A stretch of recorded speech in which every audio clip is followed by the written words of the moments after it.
Welcome to the Lovecars On The Grid podcast, your global motorsport roundup with me, Tiff, Needell and Paul Woodman.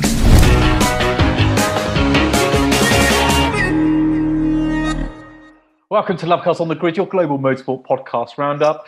What a weekend of motorsport with Formula One, of course, and there's plenty of gossip, and it was a Max masterclass in Zandvoort. Chaotic F2, actually. There's F3 as well. Porsche Supercup. What else was there? Moto GP? Yeah, of course. Yeah. Ducati comeback, actually. And then over in the USA, on a roll. there was all to play for at Portland in the Indycar playoffs and NASCAR. I think NASCAR's every week, isn't it? But never ending. It was. I mean, let's start with Max Verstappen because I hate him. It's just him and Red Bull. Together they are just so perfect, aren't they? They're so dominant. It was a shame they weren't that dominant. So obviously Perez, almost looked embarrassed again. And I think Mercedes is almost showing Red Bull that that everyone says they want a number one and number two that can, on a good day, always finish first and second or second and third, to block the other team getting points.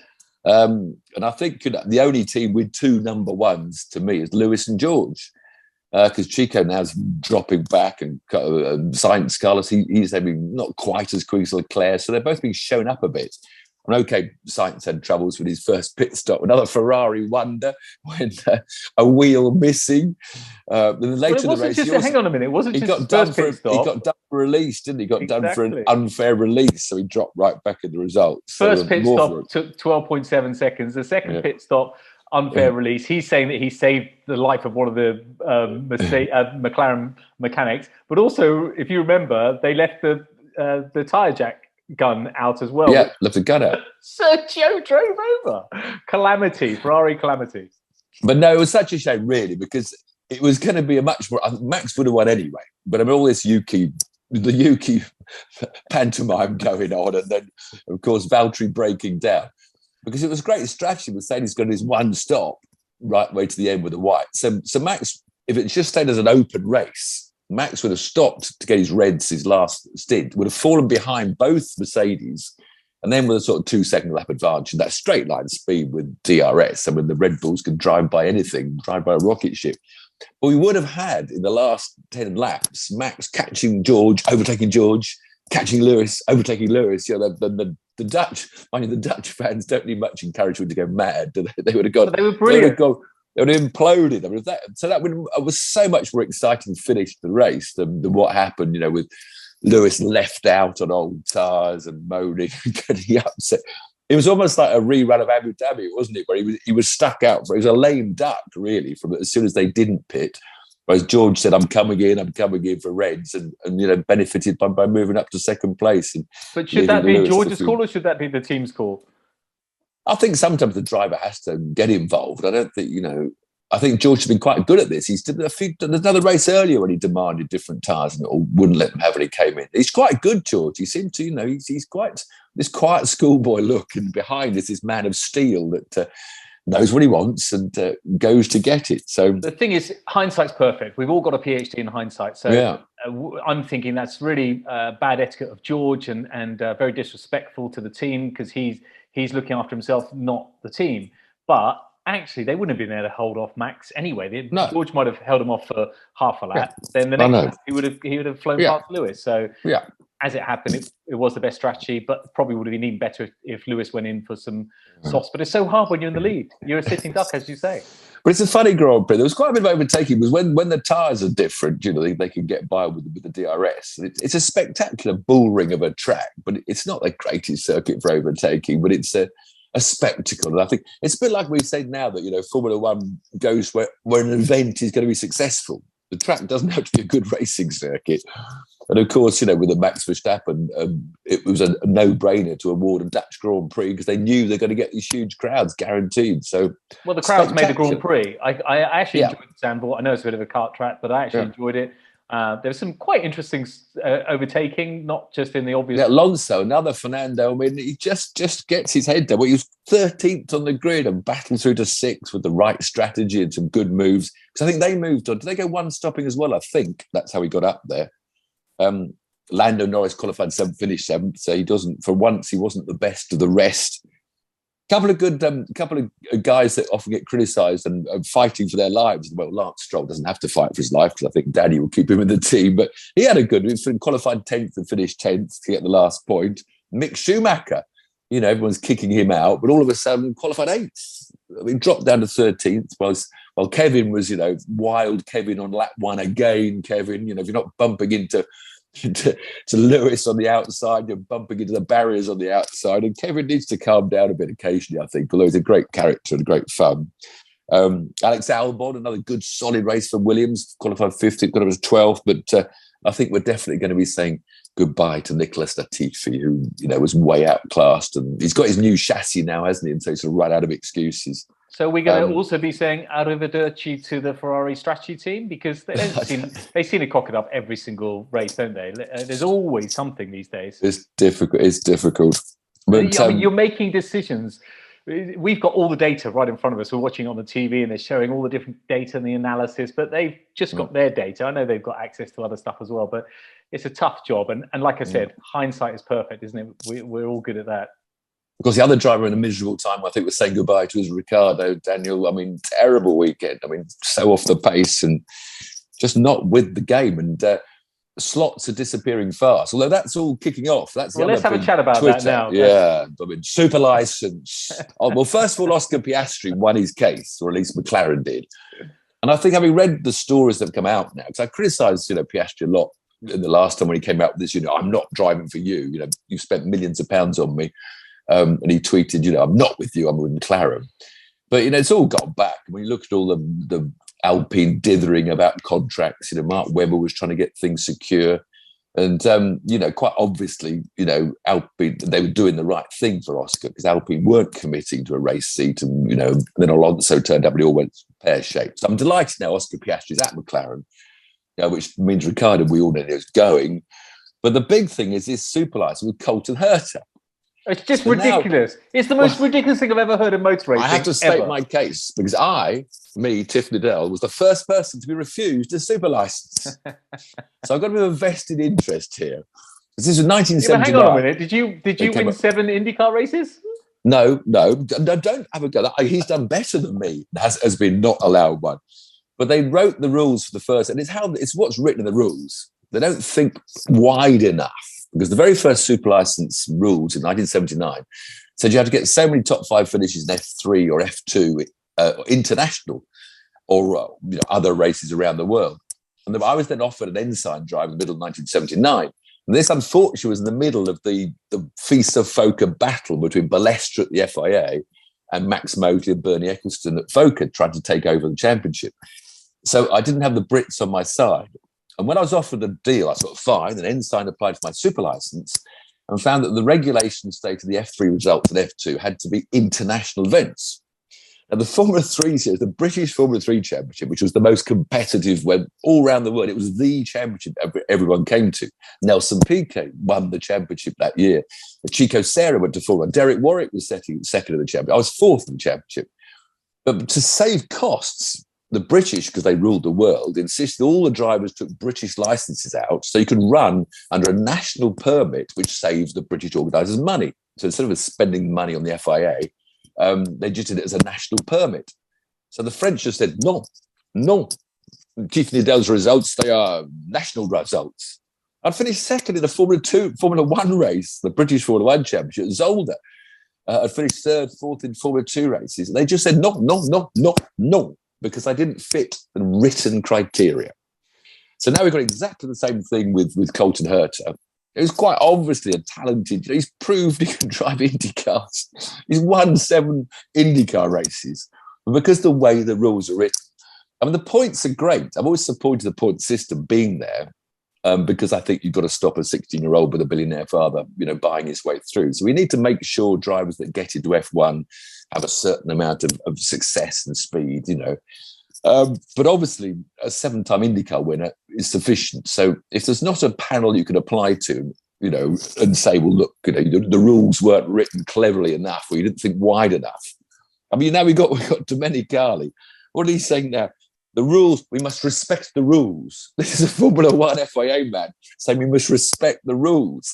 What, like they've been doing so successfully over the last year or so. So obviously I am the sort of Colton Herta, but it just seems, because it'd be an amazing impact to have him over. He might be rubbish. I don't care if he has 1 year and he doesn't prove himself. But the point is, he's not going to drive into people or knock people off the road. And it's got worse today, because the Twitter today, Christian Horner has said that the only driver that they're going to put in now for AlphaTauri is Colton Herta. So this all of a sudden affects Pierre Gasly going to Alpine. Because if they can't get Colton Herta in the car, they're not going to release Gasly. This is the rumour. So it would upset the whole cart, because obviously Gasly wants to go to Alpine, the deal's on. And Red Bull wants Colton Herta in their car. So it's not like this is a kid trying to buy his way in. It's not like he's got a billionaire, I don't want a phone call just now. I'm right in the middle of my rant, whoever that was calling. So it's not like an uncompetitive kid trying to buy into Formula One, or a novice that shouldn't be on a Formula One grid. So quite obviously there should be a committee that sits down and says, well, yeah, okay, we must rewrite the rules a bit to make it correct. But all the other Formula One teams all say no as well. And bitchy.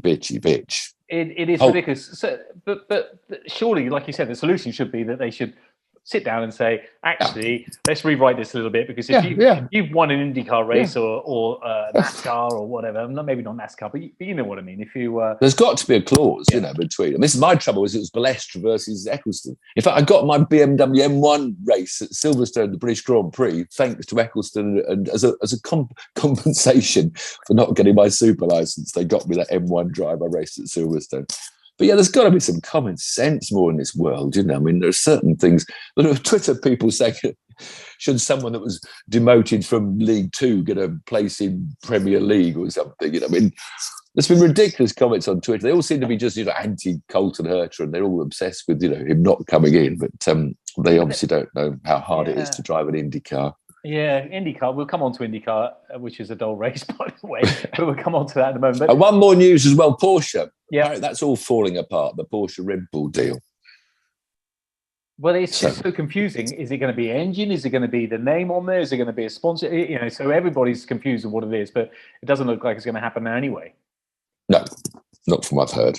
Okay. So, and Lewis's little rant, the Max fans are saying, petulance should never be allowed, awful. But let's be fair, Max masterclass, but also he's a master at ranting at his team and when things don't go his way as well. So we've all been there. When something doesn't go right, you have a bit of a shouting session, and then 10 minutes later you've calmed down. Well, especially I've seen you're on board to the Caterham race, so yes, I can see these drivers getting upset a lot.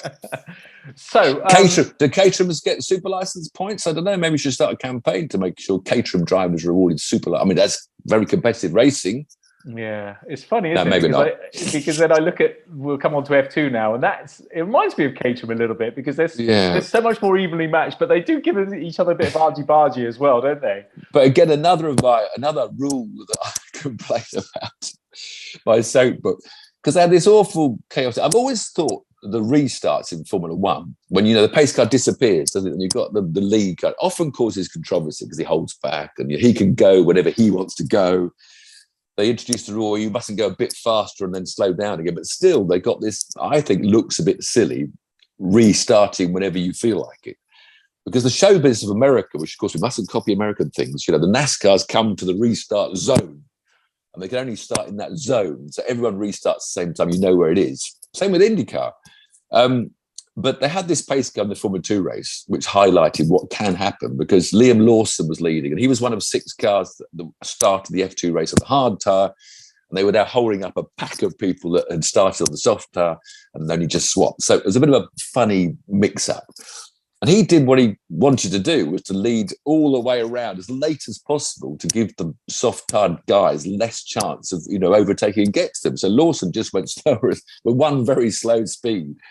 But of course, the guys at the back are thinking, well, he must have gone by now, because they can't see him. We must have gone by now. So they start going quicker. Yeah.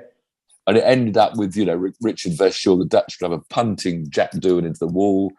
And it was just dangerous, And I would go to the American system and just say, well, there is your start zone.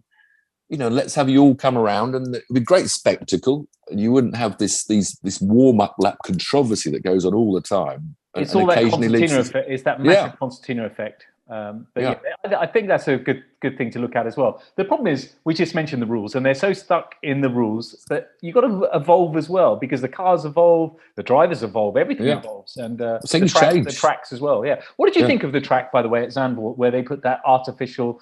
It was like supposed to be a I like that. slippy Look surface. good. So Look instead good of to gravel, they had this like a lino type thing. Yeah, well, look, I think it was actually glued gravel, and it was quite bumpy, so it would upset the car. But it wasn't like a elephant curb that they hate, which launches the car into the air. I saw a couple of cars, pinched inside after trying to make a manoeuvre, go over it, and it didn't kick gravel on, and it seemed to work really well. Be interesting what the drivers say, whether they did lose grip or whether, because if you're going around a left-hander and it's on the apex, it kind of all the wheels are on.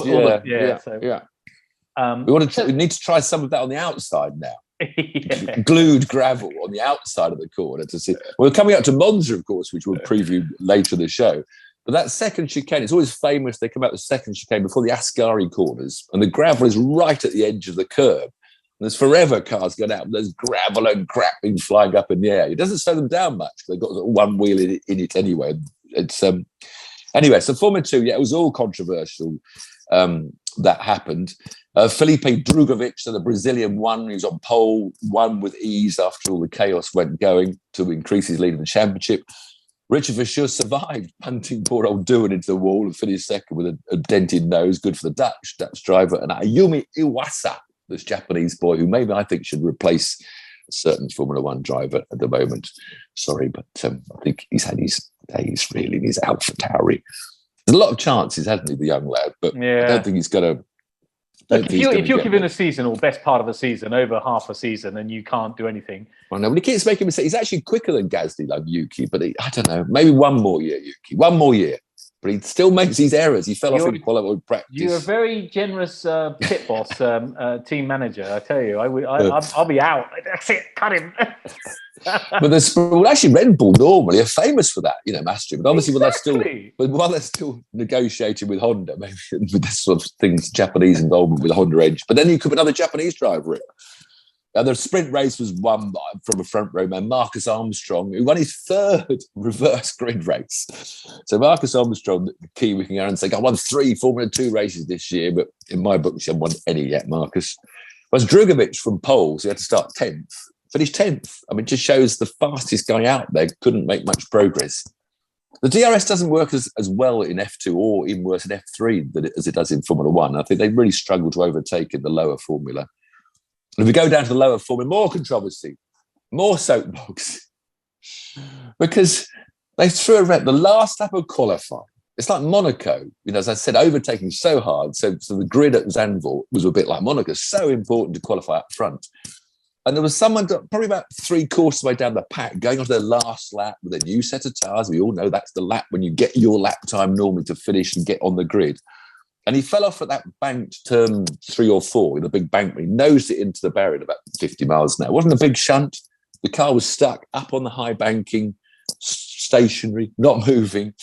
And so 3/4 of the field ahead of him were on their last lap. This is my lap to get on the grid. And they threw a red flag. Now, with the car stationary up in the wall, yellow flags would have been absolutely fine to protect and to warn people to stationary cars. Yellow flag on a qualifying run, if you get a yellow flag, you might as well have bought your lap anyway, because you can't improve your lap time anyway. If you see any yellow flags on your qualifying laps, you should obviously back out of them anyway. But Ollie Behrman, I'm upset mainly because he was a British driver. I mustn't back only British. Ollie Behrman, having done a really good lap, 3rd in the championship. This is championship points with 2 rounds to go. He's 100 yards or 200 yards from the checkered flag on the straight. And they threw the red flag. Yeah, so his lap doesn't go. It's just mindless. Safety first, which obviously, but then they've taken it to the extreme here. They're so paranoid that something's going to go wrong. They throw red flags all over the place now. And obviously, so many red flags. Free practice 1, free practice 2, when you're going to recover the car. But they've got to think, last lap at qualifying, really? When Ollie Behrman qualified 14th in the end, he got 1 point because it ruins the whole weekend. Yeah, it does. Are you allowed to put fuel in during final qualifying or not? No idea.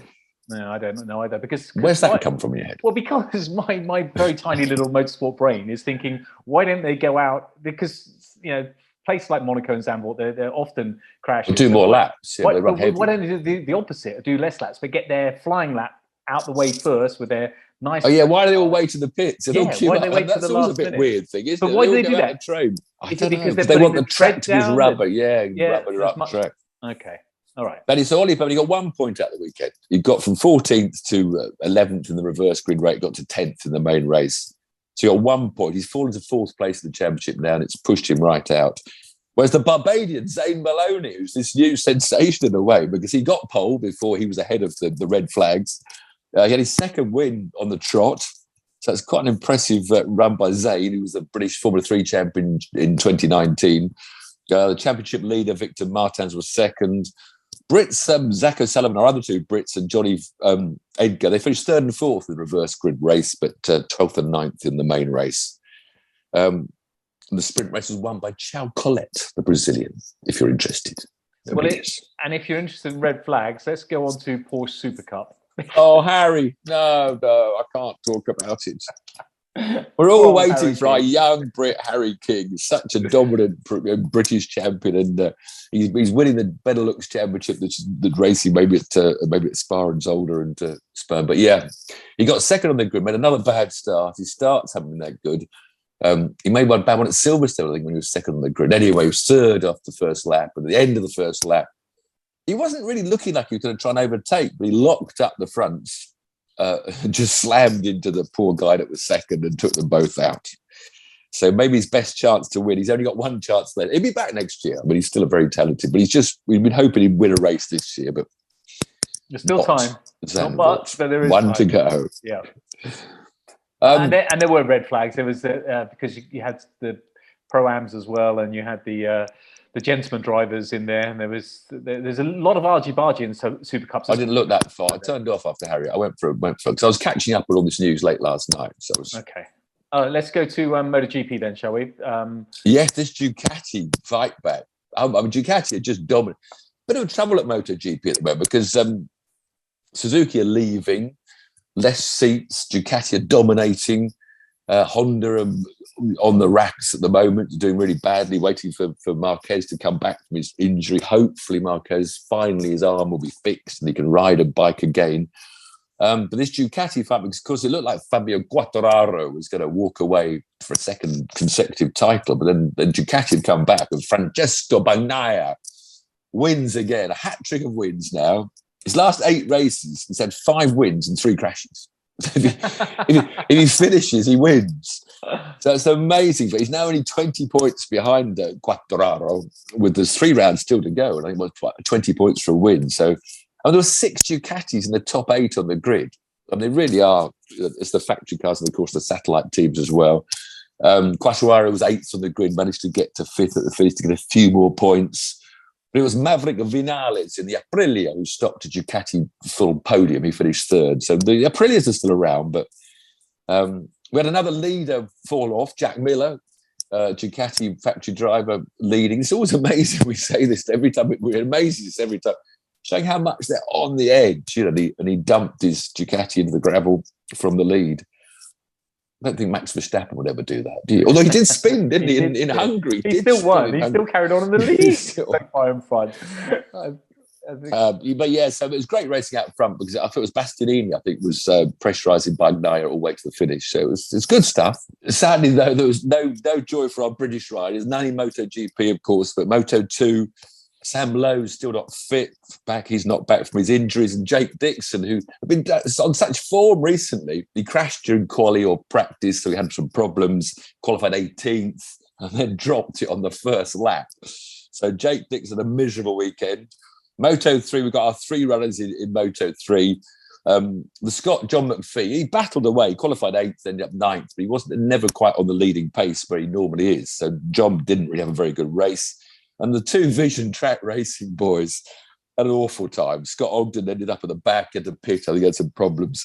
So not a good time at all. But Misano, it's a bit of an Italian ground there because it's where they all run when they're kids, and everyone knows Misano. So the Italians was the 4. I was going to ask you what's it like, because it's very much I only know it's a bike track. Yeah, it is a bike track. And all these Italian kids have grown up there racing every weekend. So not surprising, the Italians was the 4, the Brits was the back. But Dennis Foggia won. Hat-trick of wins. He's won the last 3 races now at Misano in Moto 3 to push himself into the title contention. So no joy for our Brit. We need some more Brits in Moto GP. Okay. But it was all entertaining. It was a great race. It always is, isn't it? It always is. Very entertaining. So over in the USA, I think, look, I actually watched IndyCar. I didn't watch NASCAR. I watched IndyCar. And it was a bit dull, I'll be honest with you, Tiff. It was in Portland. Well, I did say last week, I said Portland is not a very exciting track, but it's got a chicane. Well, there's always crashes, and the restarts, the yellow's called yellows. So there used to be lots of crashes. However, interesting now for the FIA, Formula One, are you listening?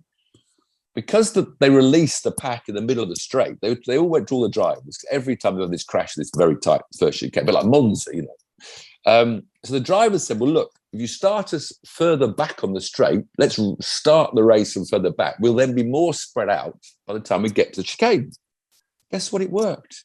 There wasn't a crash in turn 1 for the first time in about 10 years. And in fact, there wasn't even a crash, which is very unusual in IndyCar, until the 84th lap. There was a little incident. When poor old Jimmy was squeezed into the wall by the Jimmy Johnson. Rinus VK.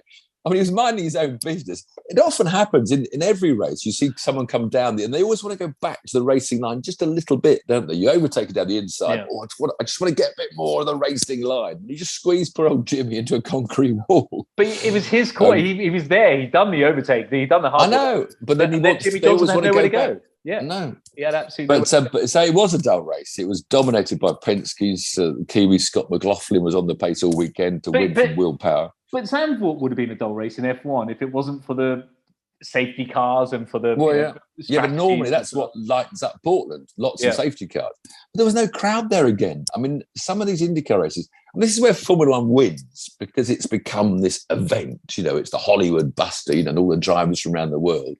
That's the only big problem with IndyCar. It's a little home championship. The cars, to me, are wonderful. The racing's great. I agree. Normally, you know, and it's very international in terms of the field. I know, and yet for some reason that they can't seem to attract the big crowds to these lesser events. Yeah, I agree. And look at Formula One. Even in the smallest race, San Marino or whatever, you're still going to have a significant crowd. And or Qatar or somewhere. They make sure you can't see the crowd because there's no grandstands around the whole track. I'll give you that one. The crowd's just on the start and finish straight, and Sky Sports will get a little group of 10 people and tell them all to go madly, and it'll make it look like there's an exciting crowd. But there definitely wasn't. But I mean, there was a big enough crowd in the main grandstands by the first chicane, which is obviously where everyone is expecting the action. Bit of a surprise that Penske didn't swap Will Power to win. Because Power's leading the championship, going to 1 round left. Scott McLaughlin, I think he's about 5th, Scott, so he could still win the title if everybody else crashed out. But I mean, the story of the race really was Scott Dixon. I mean, this guy, I don't know how many times he's won the championship now. I don't know how old he is, but he's been racing for hundreds of years. Amazing talent in IndyCar, but he got from 16th to 3rd. That was helped actually by the one and only restart into the chicane, when the two in front of him tried to overtake each other and pushed each other out. I forget who it was. And so Scott got that moved from about 6th to 3rd just in that one rerun. But the thing about the IndyCar again there is that when they refuel, they can run the quick red tyres or the slower black tyres, but they can run as many as they want, you know, and they can run used reds, which aren't as quick as sticker reds. And so you get so many pit stops, a bit like Formula One sometimes, those circuits where you get a 4-stopper. So the middle of the race, you know, someone's up in 3rd, but in fact they haven't stopped yet, therefore they should be 15th. And it's quite hard to sort of get excited or follow a dice, because the dices don't go on for enough laps before one of them goes to the pits for another set of tyres. So that there is an element to the race that makes it sometimes a bit confusing to watch. Well, and ultimately, as a fan, you want to see racing. You want to see people overtaking. You want to see people and follow them for at least 20 minutes. You know, it's a battle that goes on, and you can follow it. But then all of a sudden, as I say, one ducks in. You don't want it to always win on a strategy. And I know the teams are so important, and Red Bull and Mercedes both are pretty good at that. But you want to see some racing. That's what we want to see. Yeah. So a bit confusing, but a Penske demonstration around a track was not that good, but the drivers sorted out how not to crash the first corner by telling them where to have the restart. Might not work next year. British drivers, Callum Ilot's getting better and better. Yep. Bigger reputation. He's running a little single car team. He's come out of Formula 2, should have been a user of Formula 1 nearly in Grand Prix racing. He finished 9th, one of his best results. Jack Harvey, again, midfield, finished 15th. So, but Callum Ilott really beginning to get a bit of attention over in America. Yeah, good, and deservedly so. And then the NASCAR. Well, the NASCAR was fairly chaotic. A lot of entertainment. I haven't watched it all through because it was late last night. And again, you talk about strategy. I mean, a lot of the leading challengers for the title had problems. That was the big drama. We'll come to one later, Kyle Larson. But Eric Jones won for Petty Enterprises, the famous Richard Petty team. They don't win very often. They haven't won this year. I'm not sure they won last year. So a good win for Eric Jones. But it was the dramas of some of the playoff front runners. Chase Elliott, who's leading the points, he spun out on his own. Spun out. They do that in NASCAR, and ended up at the back. Didn't finish at all.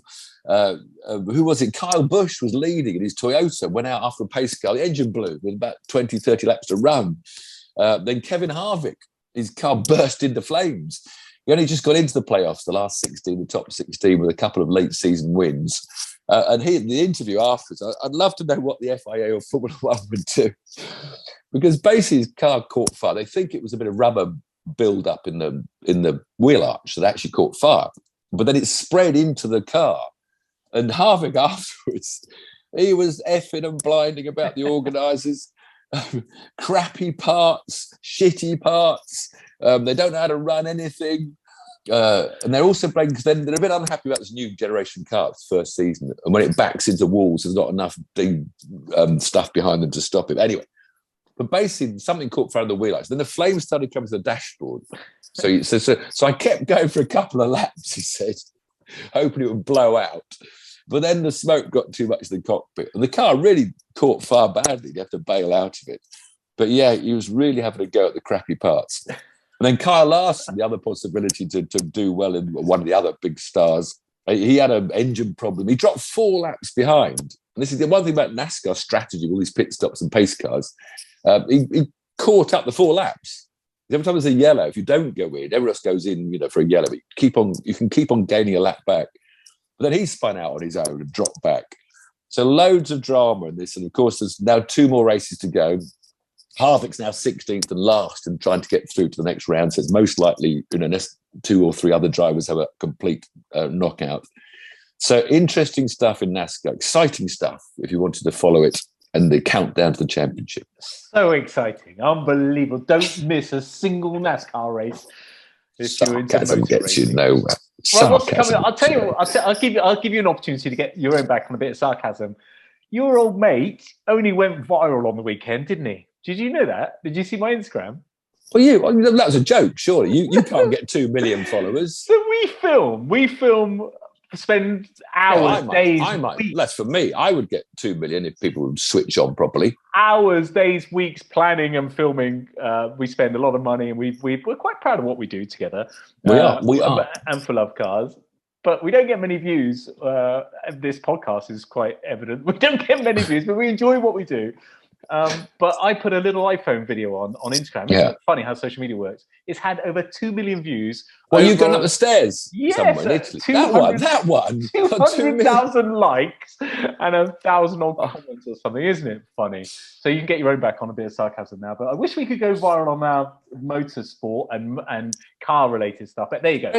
Spread the word. We have fun every Monday night. We do. We're all moving on. There's poor truck drivers. I mean, I suppose going from Sparta to Zandvoort was a little short trip, but now they're all going on. They're on their way now. The trucks will be on the motorways from the autobahns heading down to Italy for the Monza. And it's Formula 1, Formula 2, Formula 3, Porsche Supercup, all the 3. So plenty of that. But also the other world champions. We've got the World Endurance Championship, which seems to disappear for about 3 months, then comes back with another round. They're over in Fuji, where surprise for the Japanese Toyotas, they've had to wait. All this balance of power is going to be the big problem in the future when we've got the American regulations going against the hypercar regulations. But anyway, they've taken some weight off the Toyotas and also off the Peugeots in the same category. Whereas a little Alpine, this grandfathered LMP1 car, which they probably don't like much, because it gets on winning, they've taken some power off that. It's actually 100 kilos lighter than the hypercars. It shows what these batteries in hypercars. So they've changed the balance of power. So we'll probably have another Toyota 1-2 in Fuji. But no Glickenhaus. Glickenhaus said he wasn't going to go because he couldn't afford it. So the Glickenhaus have really brightened up the championship this year because it's just been a bit of a Toyota thing and there's one grandfather at Alpine. But of course, we've got all the big wigs coming next year. Porsche are coming in and Ferrari the year after. So it's going to be really exciting. World Endurance Championship. World Rally boys off to Greece, the Acropolis, hard, tough, really stages. Indycar, final round, Laguna Seca. Not a very good track for overtaking. See, Laguna Seca, none of these tracks are low. What's it called? The dip. What do they call the left, right? What do they call it now? The spectacular corkscrew. Yeah. Everyone took. But in fact, for racing time, it's like down to second gear, brake, and then you just sort of drop in and drive out. It's not actually as exciting as Eau Rouge or something, because it's such a big elevation change. The corkscrew. But anyway, tricky to overtake. So I'm not promising too much overtaking as they go for the championship. The NASCARs go somewhere else. I'm not sure where, but they'll be bashing doors and panels. Back home, British GT, go off to Brands Hatch this weekend. You've got British GT. It's always spectacular around Brands Hatch Grand Prix circuit. There's British Superbikes, Bike Boys, Snetterton, and British Superbikes always. So plenty of entertainment in Britain and around the world. Or a Monday night with Lovecars on the grid to bring you all the news and views. Oh, not 2 million, not 2 million views. Yeah, that'd be nice, wouldn't it? Let's get viral. I'm viral on Lovecars on the grid. Thanks for joining us. See you next week. Cheers. Cheers.